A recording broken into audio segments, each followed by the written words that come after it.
Once again, welcome to GMG Movie Recaps. Today I'm going to show you the action comedy movie OK Madam from the year 2020. Beware of spoilers.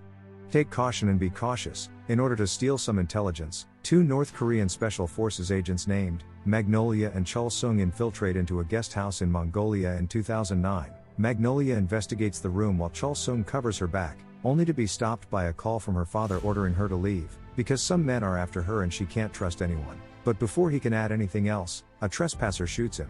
After eliminating all the adversaries, Chul Sung seeks for his partner, but when Magnolia spots him, she shoots her father after recalling his advice, and then jumps out the window. Years pass, and Seoul, South Korea, is now in the year 2020. Mi-young gets up early to open her business selling twisted donuts, and she sells everything very quickly, so she can close it up in time to go see her spouse Seok-hwan. He works as a computer repairman in his own business, and consumes a lot of juice. He purchased numerous small bottles due to the special prizes printed on the caps. Mi-young notices this and chastises him for wasting so much money, even though she likes the idea of acquiring a new washing machine. When Mi-young chooses to take some juice, while Seok-hwan treats his most recent client, she is shocked to discover a surprise behind the cap. The top prize, a vacation to Hawaii. The couple initially rejoices in their good fortune, but as they go home, their attitude changes. Mi-young has made the decision that they will not be traveling since they cannot afford to close their stores for a full week and spend money on a vacation.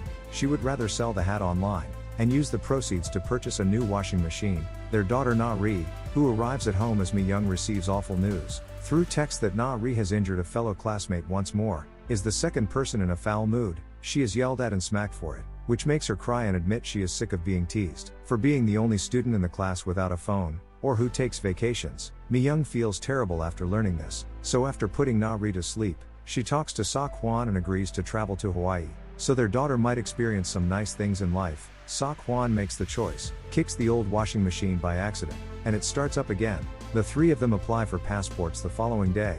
A call alerts a mysterious woman, who is also prepared with a passport and a plane ticket, that it is time for her to leave. Chul Sung receives a call in another area of the city, informing him that Magnolia has returned after a 10-year absence, and that she will be departing for Hawaii shortly.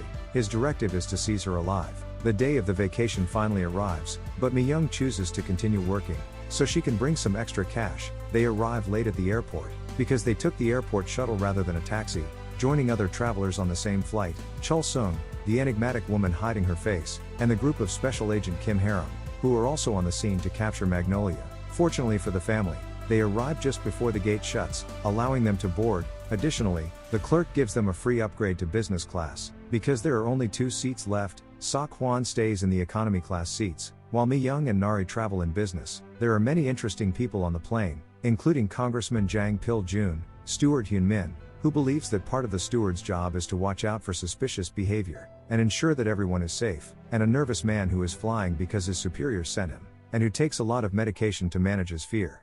The enemy spies start looking around the aircraft. As soon as it takes off in an effort to locate Magnolia, Hyun-min offers some goodies for Mi-young, as the mystery woman notices and retreats to the loo. As he prepares to deliver the nuts, he unintentionally drops them, but Mi-young quickly reacts to collect them all. Hyun-min concludes that she might be a spy, or national security agent as a result of this. While on the trip, Seok-hwan makes friends with Book Kyuk-sung, a fellow traveler who is traveling alone to see his daughter and granddaughter. Seok-hwan even brings a teddy bear to present the pair later. Mi-young is back in business and needs to use the loo, so she finds her husband and asks him to watch their kid. After returning to the office, the strange woman has already occupied the first lavatory, so Mi-young moves farther into the aircraft, in search of another stall. While searching, she comes across the special agents, who haven't been able to locate Magnolia, and act as though they're in queue. When they notice Mi-young approaching, Harum goes to speak to Chul Sung, while she finally finds an empty stall, explaining that although they haven't yet examined the business class, because they don't have access to it, they can't find Magnolia. Chul Sung issues the order to begin the operation. Since he believes they can't wait much longer, Hyun-min overhears one of the guys receiving such orders, but she doesn't believe him when he attempts to tell the other steward, because he's usually acting like a spy. Then, enemy agents take over the aircraft. Chul Sung kidnaps a flight attendant and approaches the captain to demand that he change the plane's destination. His troops search the aircraft, in the meantime, to group all of the passengers in one sector. The group's clumsiest member is in charge of inspecting the restrooms and misses Mi-young, because she doesn't respond when he knocks. When the plane makes a sharp turn, and a cart is pushed in front of the door, he checks a room in the back and finds himself stuck within. As a prominent politician, Pill June thinks they are there for him, but the agents don't care and send him to sit with the other passengers in economy. The South Korean National Security Service is informed of the hijacking, but for the time being they maintain their composure, because an agent is on board. Unfortunately, the anxious man is that agent. The agents simply drag him along with the others, as if he were a doll, because he has taken so many drugs, that he has passed out completely, and won't wake up even if shaken. When the mystery woman in the throng is forced to reveal her face by Chul Sung, he learns that she is on Sarah, a well-known actress who is attempting to travel invisibly. The National Security Service believes they have discovered the cause of the plane's hijacking in the interim. Magnolia, a North Korean defector, who entered the South by posing as a Chinese citizen, has been listed as a person of interest ever since. One thing they forgot to mention was that she underwent plastic surgery to alter her appearance and begin a new life with a new name and face. Magnolia is now Mi Young. It turns out, one of the men tries to capture her when he hears her in the lavatory, but she immediately knocks him out. Thanks to her fighting instincts, Mi Young is unsure of what to do next, when she hears Chul Sung's voice on the speakers pleading for Magnolia to expose herself. As she muses over what to do, Mi Young starts recalling how her life drastically changed. More than 10 years ago, she shot Chul Sung and managed to escape, met Sok Hwan, and gave birth to their daughter. She thinks it's time to fight anew, because she doesn't want to lose her family. Sok Hwan determines he must take action to check on his wife. While she prowls around looking for an excellent entry point to carry out a plan, he sneaks out of the economy area, after leaving his daughter with Kyuk Sung. As the men walk around getting everyone's phones, he retrieves a dropped laptop and takes it with him. Before entering the server room by entering a hatch, he connects the computer to the system there, and breaks into the system to take over the jet. Hyun Min is taken to the steward area by one of the men, in the meantime, directing him to locate the passenger list and hand it to him, in order to build time until Mi Young spots an opening and jumps on the agent to knock him out. Hyun Min takes additional time to locate the list. After realizing Mi Young is concealed in the ceiling, the passenger list, which Hyun Min has been keeping hidden in his sock the entire time, is then requested by Mi Young, in order to inspect it and microwave it. She then puts on a steward's outfit and takes Hyun Min's smartwatch, so they can stay in touch, while he goes to the back room to get the tasers they keep there. With the exception of one of the agents, the first economy area is now vacant. When Mi Young enters, however, one man is not a problem for her, and she quickly knocks him out. Mi Young then uses a random person's sun visor to disguise her face, before assaulting the agent in charge of that section. After entering the area where all the passengers are being held, since her daughter is also in that area, when Hyun Min enters the server room, he discovers Sok Hwan sending signals about the situation to the National Security Service. Hyun Min then attempts to ambush him, but it turns out he is also a secret agent, and easily thwarts his attempt. Hyun Min tells him about the second agent on their side, and pulls out his phone to call his smartwatch, as he is annoyed that the higher-ups don't want him to get involved, because he is retired. Because Hyun Min enjoys being the spy, his software distorts the voices, making Sok Hwan and Mi Young unable to distinguish one another. While conversing, the conversation doesn't even continue that long, because Mi Young ends the call as soon as Sok Hwan starts lecturing her on how to handle a predicament like this. When Hyun Min finally enters the back room and discovers the teasers, he also discovers the man, who had earlier confined himself taking a nap. He then overrides the plane's controls to put it on autopilot and fix its destination. Chul Sung, who had been holding the captain at gunpoint in the cockpit, sees the direction shift and looks at the security footage. He hurries to see Sok Hwan. As soon as he is seen fiddling with the controls, Harem locates Mi Young in the meantime and starts to struggle with her. It takes Mi Young longer to knock him out, because he is a superior fighter than his guys, but she eventually succeeds in doing so, after a few close calls and losing her disguise. However, her triumph is short-lived since Chul Sung appears with Sok Hwan as his captive and informs her that her husband has always been a government spy. Even though she is horrified, she can't stand by and watch him get hurt, so she blocks the knife Chul Sung was about to hurl at Sok Hwan, by claiming to be protected by the government all along. The couple must travel through the passenger area, as Chul Sung ties them up, and sends them out to be locked up. When Na-ri notices them, she starts to weep, so Kyuk Sung offers her the teddy bear to comfort her. Although Na-ri lies and claims on Sarah as her mother, Chul Sung still observes this and goes to check on her, because she might be another good prisoner. Sarah tries to deny it, because the actress has never discussed having a child in public. But as Na-ri gets closer and whispers a need for assistance in her ear, Sarah decides to lie for her. Mi Young is concerned that her marriage is a lie in the back room, but Sok Hwan doesn't spare any time in giving her the whole tale. He was tasked with watching her when he was an agent years ago, but he is now retired. When he was mistakenly bullied by some bullies while following her about, Mi Young saved him and gave him some food, and Sok Hwan realized that he didn't want this to be his work any longer. The fact that she is Magnolia, and that she has a history of killing people is irrelevant to him. All that matters is that she is his wife and the mother of his kid. Mi-young sobs at the thought of such unwavering affection.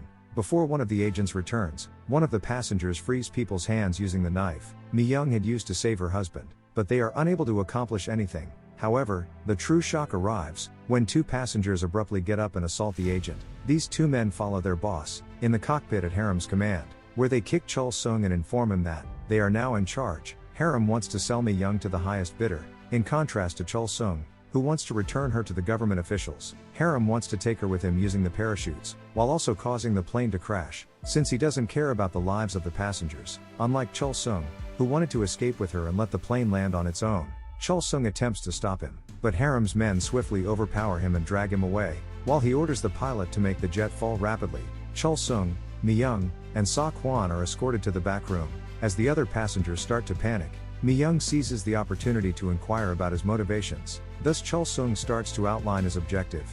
In order to access the vault containing the nuclear weapons her father had built, a gang of men require Mi-young, as the lock can only be opened by her iris. As a result, his country wants him to find Mi-young and bring her home. She is unsure of his ability to be trusted given he attempted to shoot her 10 years ago, but Chul Sung claims that wasn't the case. He was on her side and had been betrayed by the others, just like it did here on the plane.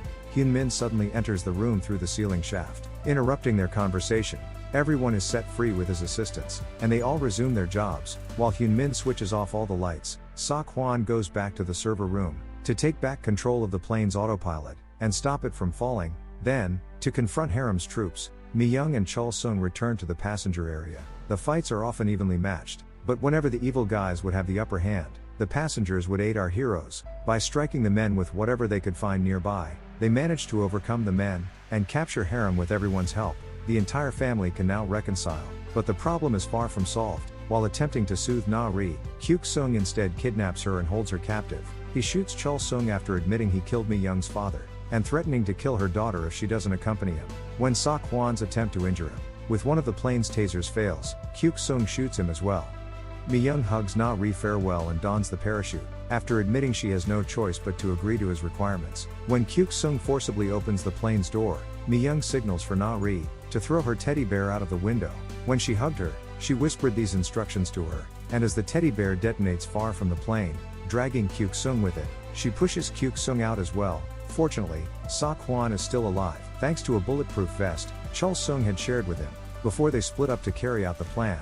Thus this time the family came together for good. Speaking of Chul Sung, he grabs the parachute and jumps out of the plane, to return in order to avoid being caught by the police when they land. He does this after wishing the family happiness and a wonderful life. All of the hostile agents are restrained to their seats, and the National Security Service is contacted to let them know everything is well at this point. The pilot is instructed to return to South Korea, so that he can comprehend what happened, but Sa Kwan finds this impossible to accept, and insists on flying to Hawaii instead. When Hyun Min discovers the taser on the floor, and decides to check it out, he pulls the button and unintentionally knocks Pil Jun out. Pil Jun objects to this concept and tries to pull rank.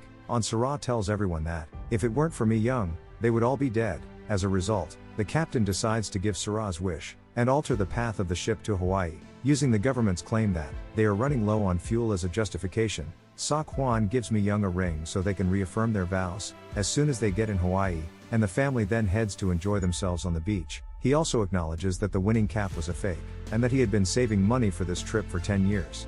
Mi-young, who is enraged that he spent so much money, follows him around the beach as Na-ri takes it easy.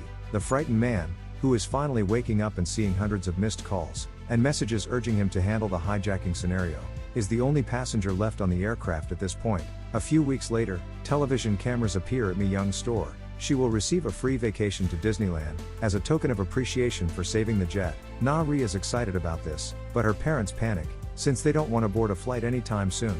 The end. If you like this story, please subscribe to the channel and like it, to motivate me to bring you more stories like this.